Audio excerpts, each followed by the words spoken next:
Boa noite, sejam bem-vindos ao Ensaio Geral. Estamos hoje na Póvoa de Varzim, no Cine Teatro Garrett, o palco de mais uma edição do Festival Literário Correntes de Escritas, e recebemos no programa de hoje dois dos convidados do festival. Partilham o gosto pela música, pela escrita e pela leitura. Temos connosco a cantora Luísa Sobral, que se estreia na escrita de um romance, sobre o qual vamos falar, e temos também connosco o escritor brasileiro Rafael Galo, vencedor do Prémio Saramago em 2022 e que vive há um ano em Portugal. Bem-vindos. Luísa Sobral, quero começar por olhar este livro, Nem Todas as Árvores Morrem de Pé. É o primeiro romance, tinha escrito outros dois livros, mas para crianças. Este é um livro que nos leva para um tempo de uma Europa dividida, de uma Alemanha com um muro, e que tem duas vozes principais, duas mulheres. Há aqui também um clima de medo que parece que perpassa todo o livro. Que história é esta que nos traz neste Nem Todas as Árvores Morrem de Pé? Esta história nasceu numa canção. Aliás, a história foi-me enviada por uma amiga, porque os meus amigos enviam-me coisas de vez em quando acham que vão ser inspiradoras. E então ela enviou-me uma notícia que foi super inspiradora e eu escrevi uma canção. Mas ao contrário das outras canções, esta história continuou a viver em mim e parecia que queria ser algo mais. Não cabia só numa canção? Não. Então continuei a viver com estas pessoas, parecia quase que elas tinham vontade que eu contasse as histórias delas e o passado delas. E eu sabia que era um casal estrangeiro, vivia em Portugal, e sabia que ela seria da Alemanha de Leste, na altura em que havia o Muro de Berlim. E então comecei a fazer essa pesquisa e a minha ideia inicial até era ser uma peça de teatro, porque é um grande objetivo meu escrever uma peça de teatro. Mas depois, assim como a canção não queria ser só canção, o texto não queria ser peça. E às tantas percebi que era um romance e fui seguindo a história deles. A voz das personagens impôs. Sim, e eles foram-me levando por caminhos que eu não imaginava, mas foi uma experiência espetacular, porque eu estou habituada a vidas muito curtas, porque a canção é uma vida curta. Às vezes é uma vida longa em pouco tempo. Mas aqui eu passei muito tempo com estas pessoas e isso foi uma experiência angustiante, mas ao mesmo tempo muito prazerosa também. E agora os leitores poderão ler este livro, que é lançado também aqui nas Correntes e depois em Lisboa, na próxima semana. Rafael Galo vive há um ano em Portugal, veio de malas e bagagens depois de receber o Prémio Saramago. O último livro publicado em Portugal é o Rebentar, é um livro que escreveu antes do Dor Fantasma, com que ganhou o prémio. É também um livro centrado numa mulher, numa Ângela, cujo filho de 5 anos desaparece. Há também, não digo o clima de medo, mas há aqui o clima da dor em todo este livro. Como é que a Ângela leva a sua vida para a frente depois de um filho desaparecer? Eu acho que essa é a grande questão do livro, assim, sabe, Maria João? Porque é um desses casos, né, de desaparecimento que se chama enigmático, né, quando não se sabe nada do que aconteceu, nunca mais tem nenhuma pista. Eu sei que tem um caso muito conhecido aqui em Portugal, né, que é o do Rui Pedro, e é um caso mais ou menos similar desse tipo. E logo no começo do livro fala-se que ela não encontrou mais o filho. O livro começa cronologicamente pelo final, porque me interessava também muito tirar isso da frente, né, esse mistério. Eu não queria essa coisa do thriller, do suspense, e realmente que a história seja o processo dessa mãe de se dar o direito de recomeçar a própria história. É isso que está em jogo ali, né? Esta mãe também lhe pediu para que a sua história fosse escrita. Então, é curioso, eu estava escutando a Luísa falar e também teve isso, porque o Rebentar, inicialmente, a ideia era ele ser um conto. Por muito tempo, né, nessas anotações que a gente tem, né, às vezes a gente... Porque nenhuma ideia surge inteira, assim, né?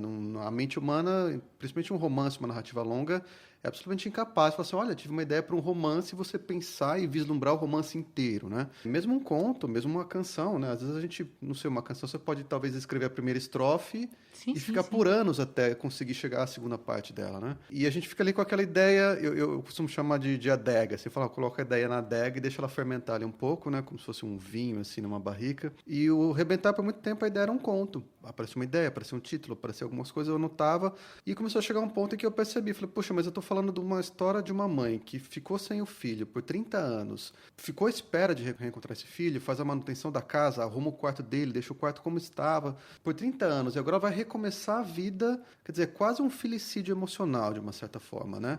Eu falei, essa história não cabe também num conto, ela não cabe em 10, 15 páginas, não tem como. Porque o próprio tempo é uma espécie de personagem, o tempo é uma espécie de cenário ali a ser atravessado. E foi aí que também veio essa história de pensar, bom, então tem que ser um romance mesmo, ele tem que ser maior, né? Eu acho que cada história ou cada ideia pede um pouco esses veículos diferentes. É realmente um veículo assim que não é melhor do que o outro. Mesmo que você fale assim, mas uma Ferrari é melhor do que uma carroça. Não, depende. Se você tem que subir um morro com uma carga, a Ferrari não sobe. A carroça sobe. Então, eu acho que cada história pede um pouco esse veículo diferente, e o Rebentar também foi essa história que, de repente, começou a se dizer, olha, precisa ser um romance. No fundo é como a linguagem musical, é encontrar o ritmo que a própria história pede. No caso de Nem Todas as Árvores Morrem de Pé, Luísa, a Luísa agradece àqueles que, no final, agradece àqueles que ouvem agora a sua outra voz, para além da voz sim. da música. É uma voz literária, mas é muito curioso porque neste livro há também, parece-me, enquanto leitor, há algo de música, porque os capítulos vão sendo intercalados com uma espécie de frases quase de um refrão. Exato, quase um refrão. Há essa estrutura da música também a impor-se? É engraçado porque quando eu fiz um curso de escrita de prosa, porque eu nunca tinha escrito prosa e já fiz há um tempo, e lembro-me de pensar que não sabia escrever prosa porque ia sempre para a poesia. E depois comecei a ler alguns autores com prosa poética e percebi, espera, também dá para fazer isto? Também dá para continuar a escrever música dentro de prosa? Então isto eu sei fazer, ou eu acho que sei fazer, ou eu gosto de fazer, não sei. A partir do momento que eu percebi que havia realmente a liberdade de continuar a ser eu dentro da prosa também, já foi tudo muito mais fácil e fluía muito mais. E eu acho que, se calhar, quem lê este livro continua, como estavas a dizer, acho que acaba por também continuar a ouvir dentro dele, porque sim, tem frases que podiam ser frases de canção, há partes até que são mesmo poemas, mas porque sou eu. Foi essa liberdade de pensar, eu vou ser eu em prosa, então isto sou eu em prosa. E no caso do Rafael, também tem esta linguagem da música, também a colocou numa das suas personagens, no livro Dor Fantasma, com que ganhou o prémio Saramago. O Rómulo Castelo é um apaixonado de Liszt, é um pianista muito exigente com ele.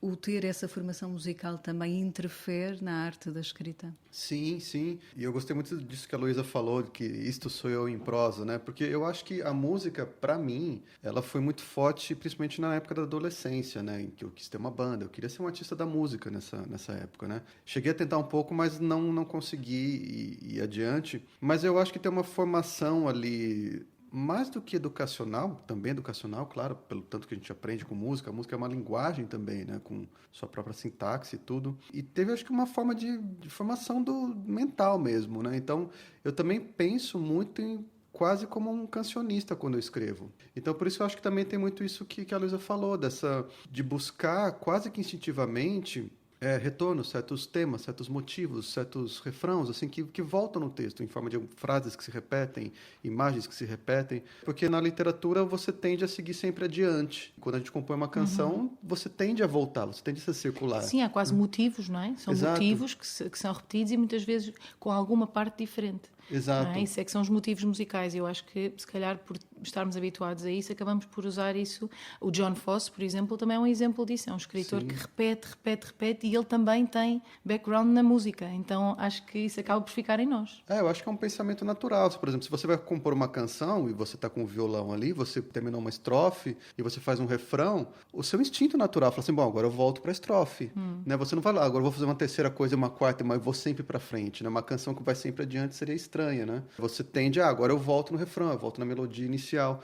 E quando eu escrevo literatura, minha cabeça continua funcionando assim. E ambos continuam a pegar no violão enquanto escrevem, vão de vez em quando refugiar-se na música? Continuo, esta é a minha vida também, não é? Por isso, tanto estou a falar sobre o livro como amanhã tenho um concerto, exato. Por isso, sim, mas são coisas que me fazem sentir de formas completamente diferentes. Eu não sei bem. Este livro para mim foi um processo um bocadinho angustiante, só porque eu não estava habituada a não ver um fim. E isso foi muito angustiante para mim. Eu escrevo canções muito rápido, porque eu escrevo canções desde os 12 anos. Não quer dizer que isso seja bom necessariamente, ou seja, que a canção seja melhor por ser escrita rápida, não. Mas eu sou muito prática e pragmática, então vamos experimentar, não é por aqui. E não tenho aquela coisa a dizer, não sabes fazer, não é bom. Já não me acontece, porque já sou mesmo muito pragmática. E consigo fazer uma canção, às vezes em 1 hora, 2 horas, 3 horas. Depois vou lá e vou mudando coisas, mas assim o esqueleto está. Com o livro angustiava-me muito porque eu não havia um fim à vista. Bem-vindo ao mundo dos romancistas, Luísa. Mas Isso é terrível. Mas eu senti taquicardias, eu nunca me tinha acontecido isso antes. Eu sentia mesmo a angústia de acordar com estas pessoas e adormecer com elas todos os dias e pensar... Pois eu às vezes achava que já tinha percebido o fim, mas de repente ela decidia para outro sítio. E ela ia para outro sítio e eu pensava, isto já vai muito mais outra vez, agora vou outra vez, daqui mais uns meses. Agora já estou a escrever o segundo, já vou assim bastante avançada num segundo e eu já não sinto isso. Aliás, eu posso largar, estou calma, às vezes volto e já estou tranquila com o tempo. Mas o primeiro foi muito angustiante. E o Rafael aqui já está a dar alguns conselhos. Sim, não, mas favor. até me surpreende porque eu ia acrescentar justamente isso, assim, falar, olha, você vai ver quando você escreve o segundo, esse processo recomeça todo, assim, né? Outro dia até li um poema do João Cabral de Melo Neto, um poeta brasileiro bem conhecido, que eu gostei muito, que ele fala isso, ele fala que escrever é sempre estrear-se. Cada história nova que você escreve, ele até usa uma imagem, assim, que não adianta o antigo ancinho como ferramenta para esse novo trabalho. Como cada livro, a gente entra de novo nessa angústia de, puxa, eu não sei como é que isso vai acabar, não consigo enxergar o fim, demora um tempo. Eu acho que talvez mas uma não coisa é que tão, mas não me faz tanto mal. Ou se calhar eu já sei só viver com ela. O que a gente aprende é que, pelo menos para mim, essa tem sido a experiência, assim, eu sei que eu não enxergo o fim, eu não posso terminar em uma tarde, por exemplo, com uma canção que é adorável, né? Você num dia você conseguir, né? Mas eu sei que vai chegar uma hora no final que isso vai acabar, né? Assim, eu só não sei agora como é que é o fim e como é que eu vou chegar lá. E eu me sinto incapaz de chegar, mas eu sei que isso faz parte do trajeto de chegar até o fim e eu vou chegar. Em algum momento haverá esse ponto final. Mas o primeiro, realmente, a gente sente isso. A gente acredita muito nessa incapacidade de enxergar o caminho todo. Você fala assim, bom, então eu não enxergo porque eu não vou ser capaz. É como se fosse uma viagem tão longa que você fala, não vou sobreviver a ela. Isso e o facto de viver com estas pessoas, porque eu nunca vivi com as pessoas das minhas canções, mas estas pessoas iam dormir comigo todas as noites e isso foi estranho para mim. Mas isso também acontece quando são leitores, porque vocês são ambos bons leitores, gostam de partilhar também nas redes sociais aquilo que leem. Muitas das vezes as personagens dos livros que lemos também nos habitam. Sim. E tenho saudades delas quando termino e preciso fazer um luto. Acontece, sim, quando são livros bons. Ando com eles também muito tempo, é verdade. E a leitura também ajuda à escrita? É fundamental em muitos níveis, né? Primeiro, aprender essa experiência, né? De viver com uma personagem e saber, né? A diferença quando a gente escreve é que a gente tem um pouco mais aquele dilema de, olha, eu posso mudar tudo, né? Eu lembro, por exemplo, quando eu comecei a escrever O Dor Fantasma, uma das questões é se ele teria filhos ou não. E depois que a história está escrita, parece que ela só poderia ter sido daquele jeito, né? Olha, ela se fechou desse jeito. Mas a verdade é que existiu, ou poderia ter existido, mas para mim existiu um Rômulo com 2 filhos, com 3, com nenhum, casado, solteiro, separado, né? É o poder do escritor. Que engraçado. E tu vais tentando ver qual é que encaixa naquilo mas ao mesmo tempo é meio angustiante. Como tudo na vida, né? Saber que você escolhe uma coisa na vida e escolher uma coisa é escolher não para todas as outras, assim, né? Claro. E depois quando escolhes o filho, tens a questão de que tipo de filho? Exato, não é? Porque tudo. Depois isso muda tudo também. Exatamente. É rapaz, é rapariga. Exato. E uma vez que você escolheu, você fala, bom, agora eu escolho que não vai ser nenhuma daquelas outras possibilidades de vida que na ficção você sabe que isso seria até mais simples de mudar do que na vida real. Mas isso é bastante angustiante para mim, assim. E até questões de linguagem, né? Por exemplo, uma coisa que a Luísa falou no começo, assim, que eu me identifico muito também, de conhecer a prosa poética, né? E falar, então pode fazer isso também. É a gente conhecer essas coisas que a gente nem imaginava que poderiam existir, que de repente você fala, olha, então eu posso fazer isso também, eu posso escrever dessa outra maneira. Uma escritora brasileira que eu gosto muito, que é a Aline Bay, eu no outro dia li um livro dela, o primeiro livro que li, de repente ela brinca com as palavras e de repente as palavras são também algo estético. Quando ela diz dançar, ela de repente põe as palavras como se estivesse a fazer um passo de dança. E eu pensei, lá está outra vez. Mas pode fazer, dá para fazer isto também pode. E eu acho que a literatura também nos dá isso, dá-nos todas essas opções, porque na verdade pode tudo. Mas eu acho que de vez em quando é só aquela coisa de todos os caminhos são válidos. Eu acho que a literatura ensina-nos isso. A riqueza da escrita. O Rafael Galo tem um novo livro que ainda não saiu em Portugal, saiu no Brasil, Cavalos no Escuro. É um livro de contos que vamos ficar à espera que chegue a Portugal. No entretanto, no ensaio geral, escutamos a pergunta que Guilherme de Oliveira Martins, o nosso colaborador do Centro Nacional de Cultura, deixou para os nossos convidados. As correntes descritas ocorrem em 2025, num momento especialmente difícil, em que a cultura é chamada à primeira linha, não como matéria ideológica, mas como expressão da liberdade de consciência e da construção da democracia. O romance de Luísa Sobral é de uma grande oportunidade, enquanto exercício de memória, para que não se esqueça a longa guerra que terminou em 1945 e deixou marcas profundas. Em Nem Todas as Árvores Morrem de Pé, Luísa Sobral lança um alerta que tem de ser lembrado. No cenário alemão que nos apresenta, em plena Guerra Fria, o Muro de Berlim é mais do que um símbolo, é uma marca.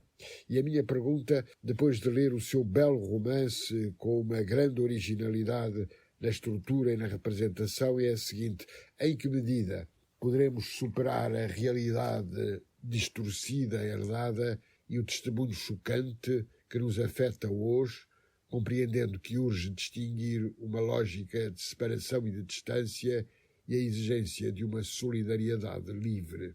Para Rafael Galo, autor de um romance que deve também ser lembrado, Dor Fantasma, a minha pergunta relaciona-se com o mal-estar que nos invade por estes dias. Em que medida a ânsia de alcançar a perfeição de Rómulo Castelo, o pianista virtuoso, não nos afeta profundamente, não na expressão artística, mas no modo de organizar a vida e de nos relacionarmos com os outros? Não será a democracia, como o respeito mútuo e salvaguarda da justiça, um modo necessário de lidar com as fragilidades humanas? Luísa Sobral. Agora tem-se falado, por exemplo, a biografia da Maria Teresa Horta, A Desobediente, que é Patrícia um livro maravilhoso, que eu adorei. Para mim foi super importante ler esse livro, porque eu aprendi muito sobre o que foi o pós-25 de Abril, sobre o que foi o livro que as Três Marias escreveram, as cartas, e o censurado que foi, mas o que aconteceu lá fora, em França, todas essas manifestações a favor delas, tudo isso foi muito importante para mim, e exatamente por isso é que eu acho que a literatura tem esse poder de nos continuar a lembrar do que foi a repressão e do que foi a ditadura, porque eu acho que se nós não nos lembrarmos, há uma grande probabilidade de voltarmos a cair neste tipo de regimes. E eu acho mesmo que esse é um dos poderes grandes da literatura. Porque há pessoas que dizem, mas porquê que vamos falar novamente no passado, nessas coisas más? Eu acho que se nós não falarmos nelas, tudo isto que está a acontecer agora de extrema-direita, tudo isto nos pode levar novamente a este passado tão negro. Eu falei sobre este assunto porque a minha personagem me levou lá, mas aprendi muito com a pesquisa que fiz para este livro. E espero que o livro nos fale até mais, no fim de tudo, que nos fale mais de liberdade, até, do que de repressão. A importância também da memória, Rafael Galo. É uma ótima pergunta, porque eu acho que, né, no livro do Fantasma, essa perfeição que o Rômulo busca, ela está mais ligada à questão artística, mas ela tem imbuída esses ideais de perfeição, e muitas aspas nessa perfeição, esse tipo de um ideal monomaníaco, assim, e é uma coisa que eu não sei se isso se traduz tanto a Portugal, em outros países onde o livro puder ser lido, mas, por exemplo, no Brasil, na época que foi lançado, né, ficou muito sensível, assim, claro, diversas pessoas comentaram comigo que, apesar de não haver nenhuma indicação política, né, no livro e do Rômulo, muita gente fala assim, ele provavelmente vota no Bolsonaro, né? Ele se liga, e isso me interessa bastante, assim, falar sobre essas questões, não talvez de forma direta, mas de uma forma que se ligue a todos esses ideais, digamos assim, e fale sobre eles, mas muito no subtexto. Porque se eu falasse, por exemplo, assim, muito claramente, criasse uma caricatura de um bolsonarista, como foram criadas várias no Brasil, né, por exemplo, se eu levo isso para um outro país, talvez aquilo não ressoe muito. Mas eu acho que essa pergunta, ela talvez evidencia um pouco que, sim, se eu não falo disso, mas eu falo dessa outra forma, vai ressoar nesse sentido. A gente sente isso. A gente sente que, por exemplo, porque os discursos, na verdade, são muito parecidos. Não é tão diferente o discurso bolsonarista, do trumpista, Cheguista. do cheguista, do nazista, no sentido de que, eles vão mudar os nomes de certas coisas, eles vão mudar um pouco os inimigos, assim. Então, por exemplo, no Brasil, a questão dos imigrantes, ela praticamente inexiste. Você pode pegar o mais fascista dos fascistas lá, não está na agenda dele falar sobre imigrantes, porque não vão muitos imigrantes para o Brasil, isso não é uma questão lá. Vamos brasileiros para fora. Agora sim, aqui em Portugal, sim, isso começa a ser tornado uma pauta, isso começa a ser tornado um tema, mas na verdade o expediente é o mesmo, é encontrar um inimigo que possa ser um inimigo comum, um bode expiatório, que em geral é mais fraco e é onde você vai projetar todos os problemas. Então, se em Portugal o preço da moradia aumentou muito e eu não consigo pagar, e é verdade, isso é um problema, de quem é a culpa? não é da pessoa que tem poder aquisitivo para comprar o apartamento onde eu moro Claro, e é cobrar do- de mim. É do claro, cara do que vem entregar governo. comida na minha porta. É dele o Pois, problema. claro, A culpa claro, é claro. dele. E eu acho que isso sim, e isso você começa a levar isso para um discurso que é sempre o mesmo, de uma certa ideia de perfeição, mas aí que eu quero chegar, no sentido de que perfeição, mais do que você levar a coisa para um lugar e melhorá-la, é você tirar as outras coisas. É você eliminar o que seria imperfeito, aquilo que não corresponde a um certo ideal. E esse ideal, ele é montado de acordo com os poderes que estão, poder de discurso, mas ele vem nisso de eliminar. E no fundo, eu acho que muitos desses discursos extremistas, e nisso sim eu acho que o Rômulo é um extremista, e eu tive contato com várias histórias assim, é esse discurso, é eliminar aquilo que não corresponde, é montar um certo ideal de perfeição e eliminar o que não corresponde àquilo que está no cerne do discurso eugenista do nazismo e está no cerne dessa conversa hoje, por exemplo, que eu acho que é a principal dos extremistas da extrema-direita, que é culpar, assim, o imperfeito é o imigrante. O imperfeito indiano, ou brasileiro, ou de Bangladesh, ou mexicano, no caso dos Estados Unidos, sul-americano, mas tem sempre um que, na verdade, é uma questão de disputa de classes. A xenofobia, ela se disfarça de, é uma questão nacional, uma nacionalidade, de cultura. Não é. É uma questão de disputa de classes. Eu estou pegando uma classe inferior dentro do contexto, estou falando, você é o problema. Não é o rico que me explora que é o problema. O problema é você que é mais pobre do que eu, que está abaixo de mim em alguma hierarquização social. E eu incito uma guerra nesse meio, assim, sabe? Em geral, de cima, né? O de cima nunca vai falar assim, o problema de você aí do meio sou eu. Não, o problema de você do meio é o de baixo. Vai lá e bate no de baixo. Não vem aqui me ameaçar. Então, eu acho que sim, acho que esses ideais, eles são bastante perigosos, assim. A importância também de lermos, sobretudo também isso que fica aqui bem explícito, a importância de lermos literatura para nos abrir a cabeça.